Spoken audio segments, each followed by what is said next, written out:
जय हिंद दोस्तों, आज हम बात करेंगे कि जो आपका बीपीएससी शिक्षक भर्ती का जो एग्ज़ाम डेट है वो आपका बहुत नज़दीक आ चुका है। तो आप इस लास्ट यानी 10 से 11 दिन में क्या पढ़े जिससे आपको अच्छे मार्क आ पाए, जिससे आप अच्छे नंबर से क्वालिफाई कर सके, इसी पर हम आज बात करना है।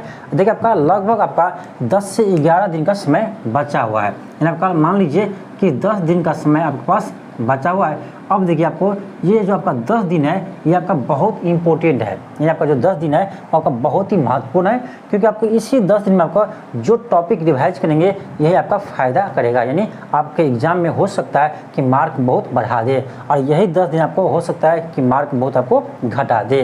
तो ये आप बात करना है कि आखिर 10 दिन में हम क्या पढ़े। अब देखिए एक चीज़ बात आपका है कि आप न्यू टॉपिक कोई भी मत पढ़िए, जितना आप अभी तक पढ़ें उसी को पढ़िए और उसी को आप रिवाइज कीजिए।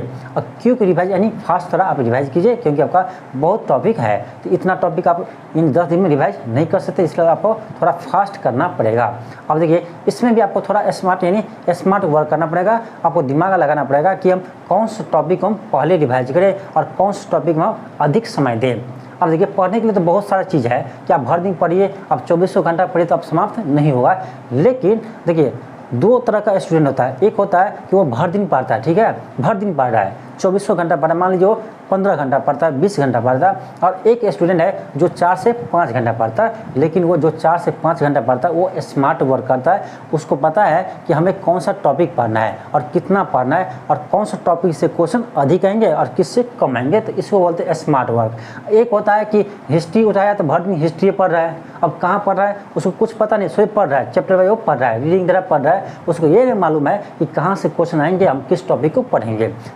एक लड़का ये है जो आपका 15 से 20 घंटा पढ़ता है, और एक स्टूडेंट ऐसा है जो आपका 4 से 5 घंटा ही पढ़ता है, लेकिन वो स्मार्ट वर्क करता है। तो आप देखिएगा एग्जाम में जो 4 से 5 घंटा स्टूडेंट पढ़ता है इसी का मार्क अधिक रहता है, और जो भर दिन पढ़ता है ना उसको मार्क अधिक नहीं रहता। क्यों नहीं रहता? क्योंकि वो स्मार्ट वर्क करता नहीं है, वो सोचे पढ़ने में लगा है, सिर्फ वो पढ़ रहा है। तो ऐसे आपको रिजल्ट नहीं होगा। आपको स्मार्ट वर्क करना होगा, तभी आपका अच्छा रिजल्ट हो पाएगा। तो इसी पर हम बात करेंगे। देखिए आपका नया टॉपिक तो आपको पढ़ना ही नहीं है, नया टॉपिक कोई भी नहीं पढ़ना। अब देखिए जो 2 से 3 महीने नहीं पढ़े आप 10 दिन में क्या पढ़ लीजिएगा, और 10 दिन में आपको कितना याद रहेगा। तो नया टॉपिक मत पढ़िए, जितना अभी तक आप पढ़े उसको आप क्या कीजिए, रिवाइज कीजिए। जितना भी अभी तक जो भी सब्जेक्ट जहाँ से भी पढ़े हैं उसको क्या कीजिए, एक बार रिकॉल कीजिए, रिवाइज कीजिए। और उसके बाद देखिए आपका रिवाइज करने में आपको देखना पड़ेगा कि कौन सा टॉपिक हम पहले करें, कौन सा सब्जेक्ट हम पहले करें। यही आज बताने आए हैं। देखिए आपका जो बीपीएससी एग्जाम में देखा जाए तो आपका सबसे जो इम्पोर्टेंट टॉपिक है, आपको देखा जाए तो सबसे इम्पोर्टेंट आपका क्या है, तो आपका सबसे इम्पोर्टेंट आपका साइंस है। ध्यान दीजिए, सबसे इम्पोर्टेंट आपका साइंस सेक्शन है, ठीक है। आपका साइंस सेक्शन से आपका सबसे अधिक क्वेश्चन आपको पूछा जाता है। अब मानते हैं हम कि 30 से आपका लगभग नहीं करना होता, आपका 25 से 30 क्वेश्चन आपका साइंस से रहेगा ही।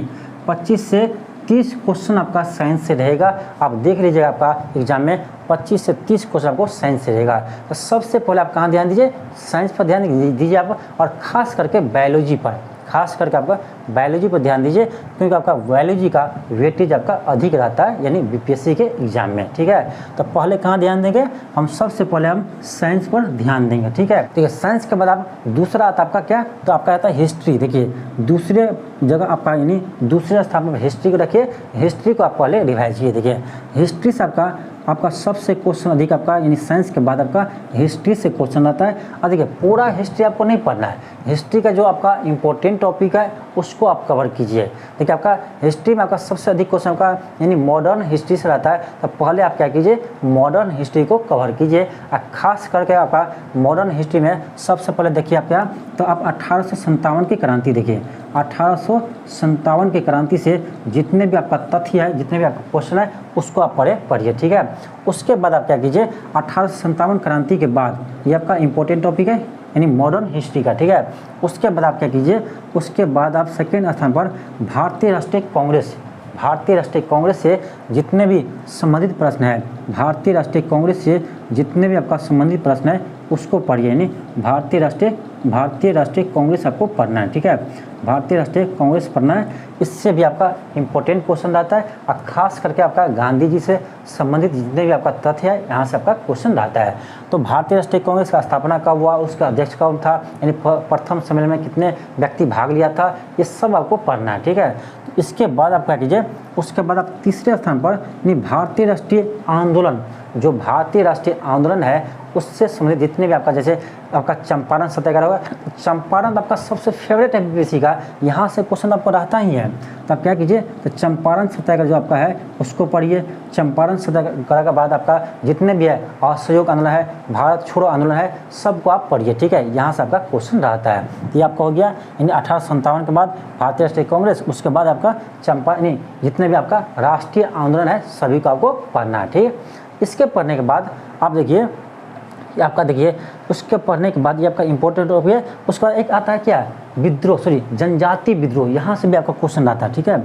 चौथा पॉइंट आपका जनजाति विद्रोह, जितने भी आपका जनजाति विद्रोह है सभी को आप क्या कीजिए, पढ़िए, ठीक है। जनजाति विद्रोह का आप रिवाइज कीजिए, ठीक है। यहाँ से भी आपका क्वेश्चन रहता है, जैसे बिरसा मुंडा विद्रोह है, संथाल विद्रोह है, ये आपका यहाँ से क्वेश्चन रहता है, इसको आप रिवाइज कर लीजिए। यानी देखिए आपका मॉडर्न में इस यानी आपका चारों टॉपिक को पहले कवर कीजिए, उसके बाद क्या कीजिए, आपका लगभग मॉडर्न हिस्ट्री में यहाँ से क्वेश्चन अधिक रहता है। आपको एक खास करके आप गांधी जी के बारे में पढ़िए। गांधी जी यानी जो आपका यानी चंपारण सत्याग्रह में जो योगदान था उसको पढ़िए। और देखिए चंपारण सत्याग्रह का बिहार से रिलेटेड भी क्वेश्चन आता है, यहाँ पर आपका हिस्ट्री का यानी बिहार से भी जो रिलेटेड है यहाँ से भी आपका क्वेश्चन आता है। तो यानी तो आपका चंपारण सत्याग्रह आपका इंपॉर्टेंट है ही, यहाँ से आपका क्वेश्चन बनता ही, इसको आप विशेष रूप से देखिए। और 1857 क्रांति को आप विशेष रूप से देखिए, यानी बिहार के संदर्भ को लेकर, यानी बिहार के संदर्भ में भी आपको ये देखना है, ठीक। ये टॉपिक आप कवर कर लीजिए, ये आपका इंपॉर्टेंट है। अब देखिए इंसिडेंट में भी आपका अधिकतर क्वेश्चन यहाँ से आता है आपका इन बौद्ध धर्म जैन धर्म से। तो बौद्ध धर्म जैन धर्म को एक बार पढ़ लीजिए, दोनों में अंतर देख लीजिए क्या है, और उसके संस्थापक कौन है ये देख लीजिए। जितना भी आपका इंपॉर्टेंट पॉइंट है आपका बौद्ध धर्म और जैन धर्म में, उसको आप क्या कीजिए, कवर कर लीजिए, ठीक है। यहाँ से भी आपका क्वेश्चन रहता है। और आपका सिंधु घाटी सभ्यता है, इसको भी एक बार रिकॉल कर लीजिए। सिंधु घाटी सभ्यता, यहाँ से आपका क्वेश्चन रहता है। ये आपका मेनली हुआ यानी हिस्ट्री का क्वेश्चन। अब देखिए मेडिएवल है तो मेडिएवल से आपका क्वेश्चन कम रहता है, उसको भी रिवाइज कर सकते हैं, लेकिन इस सब के बाद, इस सब के पास यानी इस सब से बाद आपका समय बचता है, तब आप इसको रिवाइज कीजिए, पहले आप इसको कवर कीजिए, ठीक। ये आपका हो जाएगा। उसके बाद आप देखिए हिस्ट्री के बाद आप आइए कहाँ पर, तो हिस्ट्री के बाद आप आइए यानी उसके बाद आप करेंट पर ध्यान दीजिए। करेंट अफेयर आपका बहुत इंपॉर्टेंट है। करेंट भी आपका यानी करेंट से भी मान लीजिए आपका क्वेश्चन नहीं करना तो आपका 10 से 15 क्वेश्चन तो जरूर रहेगा। करेंट अफेयर्स आपका नहीं करना क्वेश्चन आपका तो 10 से 15 क्वेश्चन आपका जरूर रहेगा। तो ध्यान दीजिए करेंट अफेयर पर, इससे आपका नहीं करना आपका 10 से 15 क्वेश्चन रहेगा। 10 से 15 क्वेश्चन आपका करेंट अफेयर से क्वेश्चन रहेगा। इसमें देखिए करेंट अफेयर आपका नेशनल, इंटरनेशनल और बिहार से भी क्वेश्चन रहता है। देखिए आपको हम ऐसे भी करेंट अफेयर का आपका यानी क्लास तो हम करवा चुके हैं, लगभग होगा 25 से 30 सेट आपको हम करवाए हैं। आप जाइए प्ले लिस्ट में, वहाँ से आप करेंट अफेयर को बनाइए। सभी इंपॉर्टेंट क्वेश्चन को ही कवर हम किए हैं, यानी जितने आपका SPD का क्वेश्चन है और जितना आपका एडिटोरियल का है सबको हम कवर किए हैं। और साथ में आपका बिहार यानी बिहार स्पेशल जो आपका करेंट अफेयर है उसको भी हम पढ़ाए हैं। तो आप प्लेलिस्ट में जाइए, वहाँ से आपको वीडियो सब मिल जाएगा, वहाँ से आप देख लीजिए, ठीक। ये आपका एनफ होगा यानी सफिशिएंट होगा आपके लिए, ठीक। उसके बाद आपका क्या हुआ, तो करेंट अफेयर हुआ, तो करेंट अफेयर को देख लीजिए। अब देखिए आपको जो समय बचा ना अभी जो समय बचा उसमें आप करेंट ही पढ़िए। जो अभी समय बचा उसमें आप बिहार स्पेशल और करेंट को पढ़िए। अब देखिए इसके अलावा आपका बिहार स्पेशल से भी क्वेश्चन रहेगा। कहाँ से रहेगा आपका बिहार स्पेशल से भी क्वेश्चन रहेगा, तो आप बिहार स्पेशल को पढ़िए, ठीक है। इसको एक बार आप रिकॉर्ड कर लीजिए। बिहार जो आपका यानी बिहार का आपका जो यानी भौगोलिक क्षेत्र है उसके बारे में पढ़िए। जो आपका यानी अभ्यारण्य है उसको पढ़ लीजिए। जो इम्पोर्टेंट है आपका जैसे आपका भारतीय राष्ट्रीय आंदोलन था उसमें भी आपका यानी जो बिहार के व्यक्ति है उसका जो योगदान है उसके बारे में आप थोड़ा पढ़ लीजिए, ठीक है। यहाँ से आपका क्वेश्चन रहता है, ठीक। तो ये आपका कवर करने के बाद यानी बिहार स्पेशल कवर करने के बाद आपका इसके बाद आपका यानी आता है कौन, तो आपका आता है यानी पॉलिटी, ठीक है। पॉलिटी से ज़्यादा क्वेश्चन नहीं रहता है आपका, मान लीजिए 5 से 6 क्वेश्चन रहेगा पॉलिटी से, ठीक है। तो पॉलिटी का भी मेन चीज़ पढ़ लीजिए। आप अनुच्छेद देख लीजिए, एक बार अनुच्छेद अच्छे से देख लीजिए। और जो आपका इम्पोर्टेंट जो आपका यानी संशोधन है, संविधान संशोधन है, उसको आप कवर कर लीजिए। और देखिए आपका प्रस्तावना है उसको देख लीजिए, और आपका मौलिक अधिकार है उसको एक बार देख लीजिए। ठीक है, जो आपका इंपॉर्टेंट है आप समझ सकते हैं कि कौन सा टॉपिक आपका इंपॉर्टेंट होगा, उसे आप कवर कर लीजिए। इसके बाद आपका बचा ज्योग्राफी से भी ज़्यादा क्वेश्चन रहता नहीं है। मान लीजिए आपका कि 8 से 10 क्वेश्चन रहता है आपका ज्योग्राफी से, तो ज्योग्राफी को भी आप रिवाइज कर सकते हैं। खास करके आप इंडियन ज्योग्राफी को पढ़िए, इंडियन ज्योग्राफी से भी आपका क्वेश्चन रहता है। ठीक, इसके बाद आपका ये हुआ, यानी आपका ये हुआ। आप देखिए अब रहा क्या, देखिए इसमें आपका मैथ और रीजनिंग का भी क्वेश्चन रहेगा। तो देखिए मेन फैक्टर आपका मैथ और रीजनिंग ही है, यानी जिस स्टूडेंट को मैथ और रीजनिंग आता है उसके लिए आपका रिजल्ट लाना आसान है। जिसको मैथ और रीजनिंग आता है उसके लिए आपका रिजल्ट लाना आसान है, क्योंकि देखिए आपका ऐसे कहा गया है कि 40 क्वेश्चन रहेगा आपका मैथ और रीजनिंग से, लेकिन हम मान कर चलते हैं आपका कि 30 से 35 क्वेश्चन रहेगा आपका। ध्यान दीजिए मैथ और रीजनिंग से आपका 30 से 35 क्वेश्चन रहेगा, मैथ और रीजनिंग से आपका 30 से 35 क्वेश्चन रहेगा। अब देखिए इससे आपका क्या रहेगा, तो 30 से लगभग आपका 35 क्वेश्चन रहेगा, 30 से 35 क्वेश्चन आपका रीजनिंग और मैथ से रहेगा। अब देखिए मैथ और रीजनिंग से आपका 35 क्वेश्चन रहेगा, तो समझ सकते हैं कि 30 से 35 क्वेश्चन यानी बहुत आपका मायने रखता है। ठीक है, आपका वेटेज बहुत ज़्यादा है। तो यदि मैथ जिसका कमज़ोर भी है, आप क्या कीजिए, आप 10 दिन में आप रिवाइज कर लीजिए जो आपका टॉपिक आता है। ऐसा नहीं करें पूरा मैथ रिवाइज करिए, जो टॉपिक आपको आता है थोड़ा मोड़ा उसको आप रिवाइज कीजिए। देखिए आप लोग के लिए हम मैथ का भी सीरीज शुरू कर दिए है।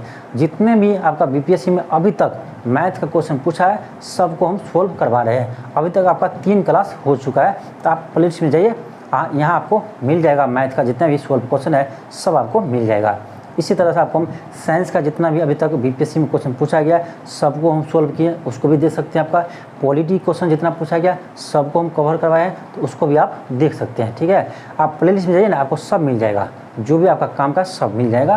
तो ये था आपका यानी मैथ और रीजनिंग। तो मैथ और रीजनिंग आप रिवाइज करे लीजिए, आपके लिए इंपॉर्टेंट है, क्योंकि यहाँ से आपका क्वेश्चन अधिक बनता है। ठीक है, अब देखिए मैथ मान लीजिए 30 से 35 क्वेश्चन रहेगा, अब मान लीजिए 35 क्वेश्चन रहेगा, तो आपको 30 क्वेश्चन सही हो ही जाएगा। जिसको मैथ आता है आराम से 30 क्वेश्चन सही कर सकता है। जब आपका 30 नंबर यहाँ से आ गया तो आगे यानी आपका जीके जीएस में क्या होगा, आसान हो जाएगा। तो जिसको मैथ रीजनिंग अच्छे से आता है उसकी कोई बात ही नहीं है, फिर भी वो रिवाइज कर लीजिए। लेकिन जो आपका मैथ में कमज़ोर है वो क्या कीजिए, आप 10 दिन जो समय बचा है आप थोड़ा सा रिवाइज कर लीजिए, जो भी आपको टॉपिक आता है उसी को आप रिवाइज कर लीजिए। अब मान लीजिए मैथ में आपका थोड़ा भी नंबर नहीं आता है, मान लीजिए 10 नंबर भी नहीं आता है, 15 नंबर भी नहीं आता है, तो आपके लिए रिजल्ट लाना यानी मुश्किल हो जाएगा। क्यों? क्योंकि आपका जीके जीएस में देखिए, जीके जीएस आप कितना भी पढ़ लेते हैं आपको 100% एक्यूरेसी नहीं हो सकता है, 90% भी एक्यूरेसी नहीं हो सकता है। लेकिन मैथ रीजनिंग में आपका 99% एक्यूरेसी हो सकता है, 100% एक्यूरेसी हो सकता है। आपको 40 में 40 क्वेश्चन बना दे, ऐसा हो सकता है। तो आपका ये मैथ और रीजनिंग में ही हो सकता है। तो आप ज़्यादा ध्यान दीजिए, आप कहाँ पर, मैथ और रीजनिंग पर ध्यान दीजिए, क्योंकि आपका यहाँ से क्वेश्चन आपका अधिक रहेगा।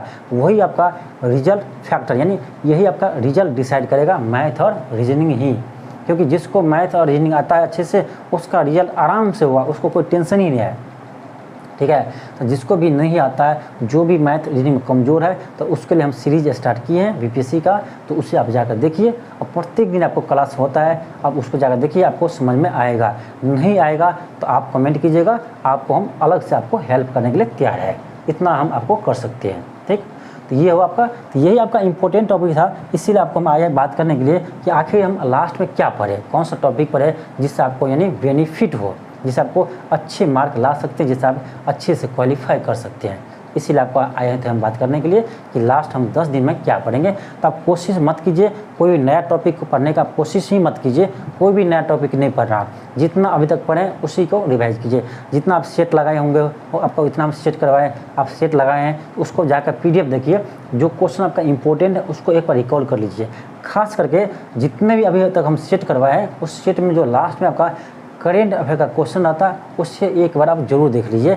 आप मान लीजिए 20 सेट करवाए हैं, ठीक, मान लीजिए 20 सेट किए हैं, अब 20 सेट में आपका 10 से करेंट अफेयर क्वेश्चन है तो 20 देने का 200 हो गया। अब जो सेट में आपका क्वेश्चन रहता है ना वो आपका इंपॉर्टेंट रहता है, ऐसा कोई भी क्वेश्चन आपको सेट में नहीं देते हैं, तो यानी 200 क्वेश्चन आपका ऐसे ही तैयारी हो जाएगा। तो इसी तरह से आपका जितने भी सेट में करेंट अफेयर का क्वेश्चन है उसे एक बार जरूर आप PDF में रिकॉर्ड कर लीजिएगा। आपको PDF टेलीग्राम चैनल पर मिल जाएगा, वहाँ पर आपका सब PDF अपलोड है, तो वहाँ से आप देख सकते हैं। तो एक तरीका ये है आपको कि करेंट अफेयर का तैयारी करने का। अभी आपका समय 10 दिन आप करेंट अफेयर पढ़िए और थोड़ा मैथ का आप रिवाइज कर लीजिए। तो आई होप आप लोग अच्छे से तैयारी करते होंगे। आप जैसे तैयारी करें तैयारी कीजिए, लेकिन आप रिवाइज कीजिए। रिवाइज के बिना आपका रिजल्ट अच्छे से नहीं हो पाएगा। देखिए पढ़ तो बहुत लेते हैं लेकिन याद रहता नहीं है, तो जितना भी रिवाइज करेंगे उतना आपको याद रहेगा। तो रिवाइज करेंगे तभी आपको याद रहेगा, तभी आपका यानी अच्छे मार्क आ पाएंगे। तो आप रिवाइज कीजिए, जितना हो सके आप रिवाइज कीजिए। देखिए एक दिन आप हिस्ट्री पकड़िए, हिस्ट्री को कवर कीजिए। एक दूसरे दिन आप क्या कीजिए तो यानी पॉलिटी पकड़िए, पॉलिटी कवर कीजिए। ऐसे आपको रिवाइज हो जाएगा, ठीक है। डेली आप डेली कीजिएगा तभी होगा, ऐसे आपका नहीं होगा। तो समय आपको कम बचा हुआ है। और देखिए ये जो 10 दिन आपको समय बचा, आपको डाइवर्ट नहीं होना है। आपको किसी की बात पर आपको ध्यान नहीं देना है, आप अपने काम में लगना है। कोई कुछ कह रहा है कोई मतलब नहीं है, आप अपने काम कीजिए। और आप YouTube पर जो विभिन्न तरह का आप सर्च करते हैं कि ये लास्ट दिन 10 दिन में क्या पढ़े न पढ़े, उसको आप मत सर्च कीजिए। देखिए बताने वाला आपको 10 रंग के लोग है, सब रंग बताएगा ये करो, लेकिन किसी को नहीं सुनना है। आप अपने दिमाग लगाइए। देखिए जो आपका लास्ट समय बचा हुआ ना, ये आपका इंपॉर्टेंट होता है। तो इंपॉर्टेंट टॉपिक ही पढ़ना चाहिए आपको, फालतू में समय आपको नहीं बिताना चाहिए। तो आप नया टॉपिक तो मत पढ़िए, नया टॉपिक कोई पढ़िए ही नहीं। जितना अभी तक पढ़ें सभी को आप क्या कीजिए रिवाइज कीजिए।